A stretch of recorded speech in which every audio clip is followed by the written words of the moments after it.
Yo wakatozodzwa naMwari kugadzirisa nyika. Kufumura chihure. Oyo. Yes, uyatonokuba. Atosimuka kudara. Indowanzoda kuti munhu wakasimudzwa ka. Zviri nani kuzwa ndikugarise pasi. Pano kuti ndine here ndakagara. Unongoti kwanyana.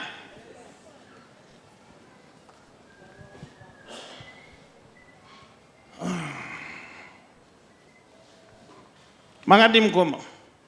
Muraitiri Prophet. Bozo kuti. Mushe.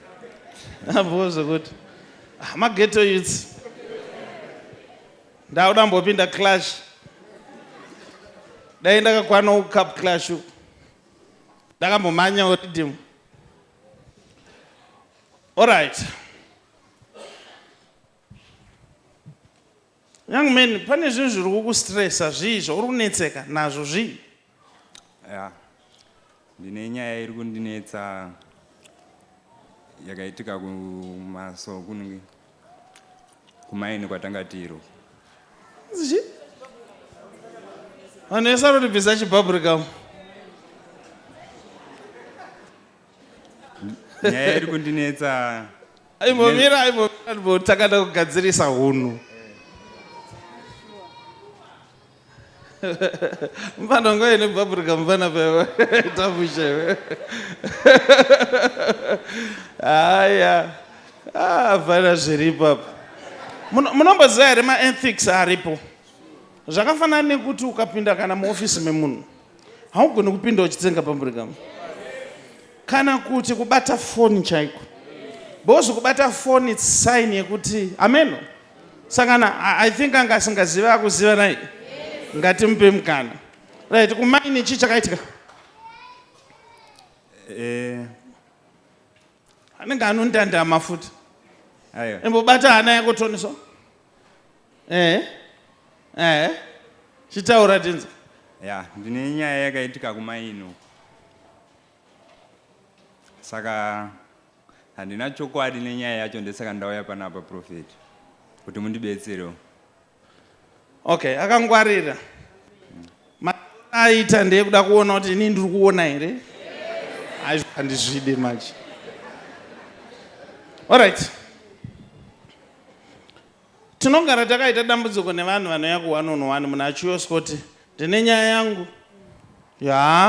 Ndoya ndafinga kuno. Munhu haadi kutaura ega. Anoti otaura. Asi semunhu akaenda kwadhokta kwaanobvisiswa mari refu anotoskotaurega kuti ndinonzwa pamutsipa apa nepanapa neapo neapo tsikana zvazvo Mwari haadi. Fine with me.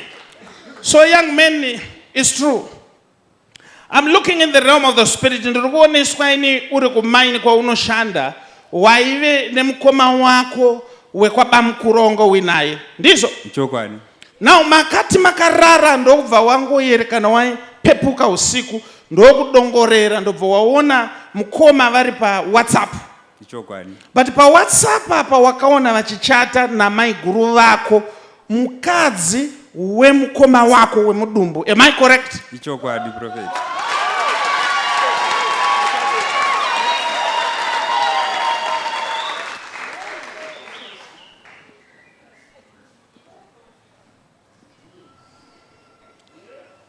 Now zvadaro ndiri kuoneswa inene chiri kukunetsa wakangoona profile pic kuratidza kuti vanenge maigura. Chokwadi. Ndo pauri kuti you are not so sure. Chokwadi ndivo maiguru.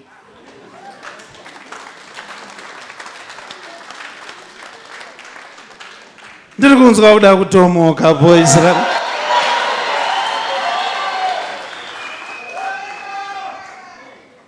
Now, Mwari ndiye akusarudza kuti ufumure vanavo.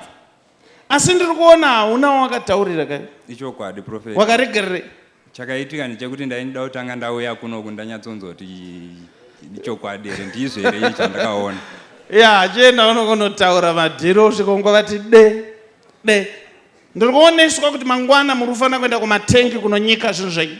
ichokwadi. And mai guru vanenge varipo vachitengesa. Ichokwadi vanotengesa madrinks nemasaga anotakurirwa mutaka.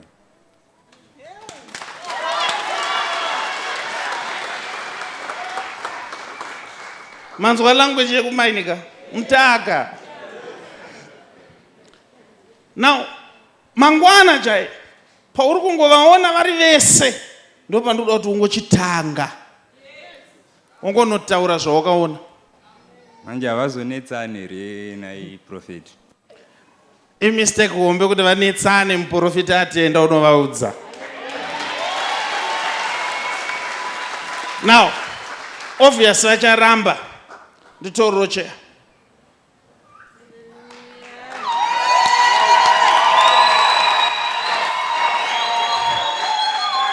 Can I give him the spiritual spectacles now? Now, indino ndakapiwa grace na Mwari dzekufanira kuverenga newspaper next week ari nhasi. Kureva kuti Mwari andiratidza kuramba kwavachaita. Saka ndoda kuti ugara apa. Gara ako ipapo. Yes. Ndoda kuti utarise kumberuko. Tambanudza maoko ako. Yes, kabhabhurika mukaripo. Sazosiya kabhabhurika mukako. Tambanudza maoko wakatarisa kumberi koko. Imbosimudzawo maoko uri koko. Nokuti pandiri kuita munamato uyu. Ndisandatanga kuita munamato ndipewo pen nebepa. Pen nebepa ndizvo. Kochirungu ka? Yes, thank you.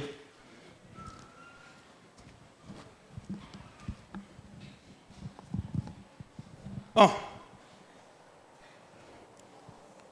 Right, simudza maoko, ndichabva ndangokuvhurawo maziso. Ite Mwari, vhurai maziso, ndione zvemunyika yomweya. Ndivhurei maziso, ndione zvakavanzika. Nezita raJesu, nezita raJesu, nezita raJesu, nezita raJesu. Be released. May your eyes be opened right now in the name of Jesus.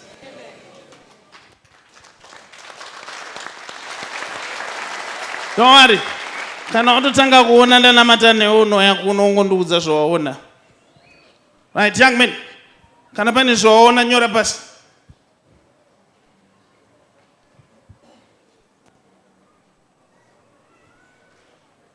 Ndibvariro bepa iroro.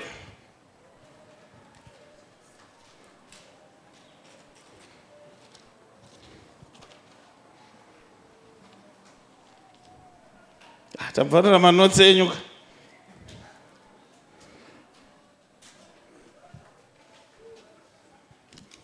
Chisimuka ako mukomana. Tora cheya. Yei bubblegum. Right, nonga bepa rako. Bata bepa rako. Now, ndoda kuti usvike so. Iwo wakatozodzwa naMwari kugadzirisa nyika. Kufumura chihure.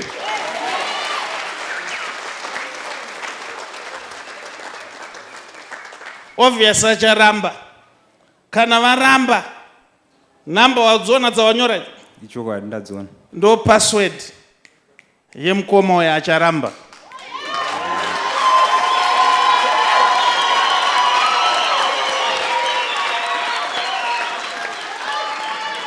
Apa kunonzi kukuequipa.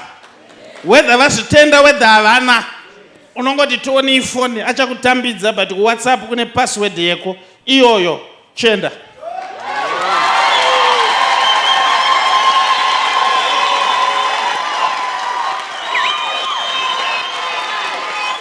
Vangani vanoda kuona Mwari achiita tunhu twavo.